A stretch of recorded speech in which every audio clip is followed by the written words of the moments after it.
बिस्मिल्लाहिर्रहमानिर्रहीम। हाँ जी, इस वक्त क्लोजर ऑफ ए रिलेशन, यानी कि ये जो अब तक का रिलेशन का टास्क था वो तकरीबन क्लोज होने को है। ये एक नई टर्म सामने आ रही है, क्लोजर ऑफ ए रिलेशन। थोड़ा सा समझ लें कि ये इसका मीनिंग क्या है।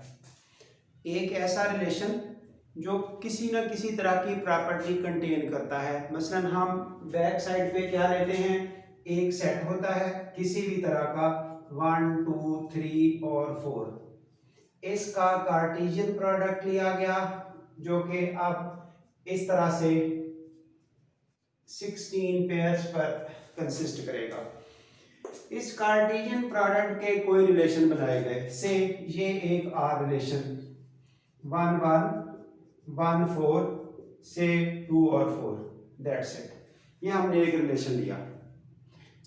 अब ये रिलेशन जितनी बातें हम कर चुके, हो सकता है ये रिलेशन रिफ्लेक्सिव हो सकता है ये रिलेशन सिमेट्रिक हो सकता है ये रिलेशन एंटी सिमेट्रिक हो, ट्रांजिटिव हो, इक्विवेलेंस हो, एक्सेट्रा।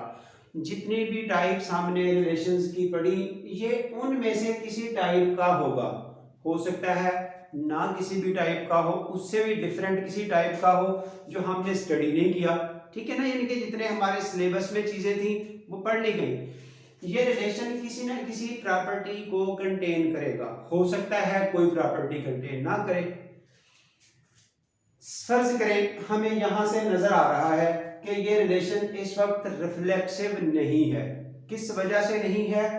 2 2 3 3 4 4 पेयर यहां मौजूद नहीं है। इस वजह से हमें पता चल गया रिलेशन रिफ्लेक्सिव नहीं है। ये वो प्रॉपर्टी है जो इसमें मौजूद नहीं है। रिफ्लेक्सिविटी वाली बातें पूरी नहीं है। अगर हमें कोई कहे कि इसको रिफ्लेक्सिव बना दे, तो रिफ्लेक्सिव बनाने के लिए हमें क्या करना है? हमें कुछ इसमें एडिशंस करनी है। कौन सी एडिशंस करनी है? 2 2 3 3 एंड 4 4, ये चीजें साथ ऐड करनी है। लेकिन ये ऐड करने से उस सारे में भी साथ होना है। ये देखिए 1 1 1 4 और 2 4, ये पोजीशन है। ये हमने एक नया रिलेशन बनाया। इस रिलेशन का नाम फर्ज करें रखा एस। जो आर रिलेशन था वो हमारे पास रिफ्लेक्सिव नहीं था due to missing of these values, these pairs. जब हमने ये पेयर्स उस रिलेशन के साथ ऐड कर दिए, वो खुद सारा भी साथ लिखा, फिर उसी का नाम बनेगा ना। तो अब इन एडिशंस की वजह से वो रिलेशन आर रिफ्लेक्सिव बन गया है, लेकिन नाम उसका अब एस हो गया। आर रिफ्लेक्सिव नहीं है, एस रिफ्लेक्सिव है। तो इस वक्त एस को कहेंगे reflexive closure of R. Reflexive closure of R, ये वाला एस रिलेशन उसकी क्लोजरनेस को यूं पूरा करेगा। और ये जो मिसिंग एलिमेंट्स हैं, ये वो प्रॉपर्टी है जो मौजूद नहीं थी, अब वो ऐड कर दी हुई है। Come to the point, closure of relation. Let R be any relation on a set. ये देखिए आर एक relation on any set. It is possible that R may not contain some property P. Property की वजह से नाम P रख दिया, यानी कि उस R में हो सकता है कोई चीज मौजूद हो या ना हो। जैसा कि अब रिफ्लेक्सिविटी की हमने बात की कि रिफ्लेक्सिविटी मौजूद नहीं है, ये एग्जांपल्स दिए। सिमेट्री ना हो कहीं, रिफ्लेक्सिविटी ना हो, उस एग्जांपल के मुताबिक कोई प्रॉपर्टी हो सकता है मौजूद हो या ना हो, जैसा कि आपको समझ आ रही है। If S is an other relation, हम एक नया रिलेशन बनाए which include this property P। वो जो चीजें मिसिंग थी वो अब ऐड कर दी है। अब उसमें P भी आ चुका है और R रिलेशन भी मौजूद है, एंड आल्सो रिलेशन R सारा उठा के साथ ऐड कर दिया, वो जो मिसिंग प्रॉपर्टी थी वो भी ऐड कर दी। तो फिर ये जो S है, नया रिलेशन बना, इसको हम कहेंगे क्लोजर रिलेशन ऑफ R। इस R का ये क्लोजर रिलेशन है। इस मिसिंग प्रॉपर्टी की वजह से with respect to property P. आप बड़े आराम से स्टूडेंट्स इस डेफिनेशन को याद कर सकता है, what does closure relation mean.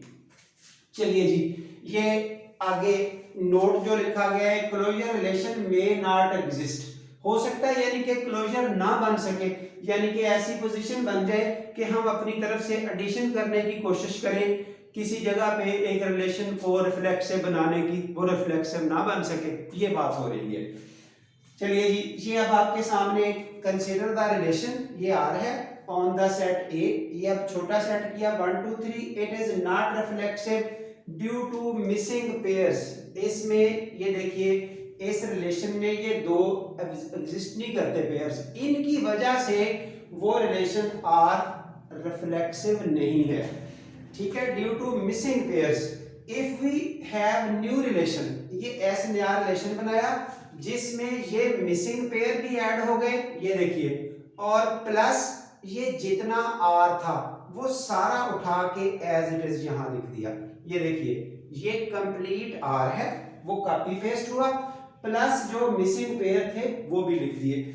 अब ये जो नया एस रिलेशन है, it is called closure relation of R, जिसमें प्रॉपर्टी मिसिंग कौन सी थी, ये वाले दो एलिमेंट, ये इसका नाम पी लिखा। तो इस तरह से रिफ्लेक्सिव क्लोजर के हवाले से आप बात कर सकते हैं, ये बाकी अंडरस्टैंडिंग में नो प्रॉब्लम। इस वक्त इसका स्पेशल जो वर्जन सामने है, एमसीक्यू के हवाले से भी बातें आनी है। ये देखिए एक नया रिलेशन आपको इंडिकेट किया जा रहा है, इसको बोल रहे हैं diagonal relation. Diagonal relation, diagonal relation किस चीज का नाम है, जिसमें ये इक्वल नंबर सारे मौजूद हों, 1 1 2 2 3 3, इस तरह से जितने भी सेम नंबर्स के पेयर हैं, तो जनरली उसको क्या कहेंगे, ए, यानी कि जो पहला है वही दूसरा हो। इस तरह के तमाम पेयर अगर कहीं मौजूद हो उसको डायगोनल रिलेशन कहते हैं। रिफ्लेक्सिविटी में भी यही नाम आता है। रिफ्लेक्सिविटी में एक्स्ट्रा चीजें भी होती हैं, यानी कि ये पूरे सारे के सारे भी आ जाए, जैसा कि ये 1 1 2 2 3 3 4 4 भी आ गए, प्लस कुछ और भी हो सकता है। लेकिन डायगोनल रिलेशन में और कुछ नहीं होगा, सिर्फ ये बराबर वाली चीजें होंगी, सेम नंबरों वाले पेयर होंगे। तो ये है रिफ्लेक्सिव रिलेशन और डायगोनल रिलेशन का फर्क। कब डायगोनल और रिफ्लेक्सिव एक जैसे हो जाएंगे, जब ये जस्ट पूरे पेयर हो, मसलन उसमें इतने ही लिखे जाएं, 1 1 2 2 3 3 से किसी जगह 4 4, बस इतने ही लिखे जाएं, ये रिफ्लेक्सिव भी है, डायगोनल भी है। लेकिन अगर हम इसमें एक आध और ऐड कर दें, ये नहीं, अब ये डायगोनल नहीं रहा, रिफ्लेक्सिव है। ठीक हो चुका। तो अब आपकी समझ आ चुकी कि डायगोनल रिलेशन किसको कहते हैं। उसका ये नाम रखा डेल डायगोनल के लिए, ये इसमें सिर्फ सेम नंबरों वाले पेयर होंगे, सेम नंबरों वाले पेयर तमाम के तमाम, ठीक है, और उसका ये हो गया नाम। तो अब इस नाम रखने से हमें थोड़ी जजमेंट हो गई, हमें रिफ्लेक्सिव क्लोजर बनाना आसान हो गया। ये देखिए रिफ्लेक्सिव क्लोजर ऑफ आर कैसे बनेगा, आर यूनियन डेल। आर ओरिजिनल रिलेशन मौजूद है, उसमें कमी किस चीज की है, डेल की कमी है, डेल की कमी है, वो जब उसके साथ ऐड कर देंगे। डेल क्या है, सेम नंबरों वाले तमाम पेयर्स। यूनियन का मतलब क्या हुआ कि अगर कोई पहले से मौजूद भी है डेल में, वो 1 1 भी आ गया, लेकिन यूनियन लेने से वो एक ही दफा लिखना है ना, इसलिए ये रिफ्लेक्सिव क्लोजर के हवाले से एज ए फार्मूला भी आइंदा के लिए याद करें। डेल का भी आपको पता चल चुका, और इस तरह से क्लोजरनेस के हवाले से आपका काम खत्म हुआ। ये था इस वक्त का हमारा काम, क्लोजर ऑफ रिलेशन डिस्कस करना, और उसके बाद हमने पहली टाइप डिस्कस की reflexive closure of R, any relation का रिफ्लेक्सिव क्लोजर। आगे कंटिन्यू रखेंगे इसी तरह symmetric closure, transitive closure etcetera, ये आगे आने वाले लेक्चर्स में आपको मिलेगा। यहाँ तक कोई किसी भी तरह की कंफ्यूजन है तो ज़रूर डिस्कस करें, अदरवाइज काम को जारी रखिए और चैनल को प्रमोट कीजिए, वीडियोस को लाइक कीजिए, दैट्स ऑल। अपने फ्रेंड्स को साथ ये इंडिकेशन दें कि इसको पढ़ के देखें, अगर किसी का मसला है तो एक दूसरे से हेल्प लें और बाकी मुझे बताएं। Thank you so much.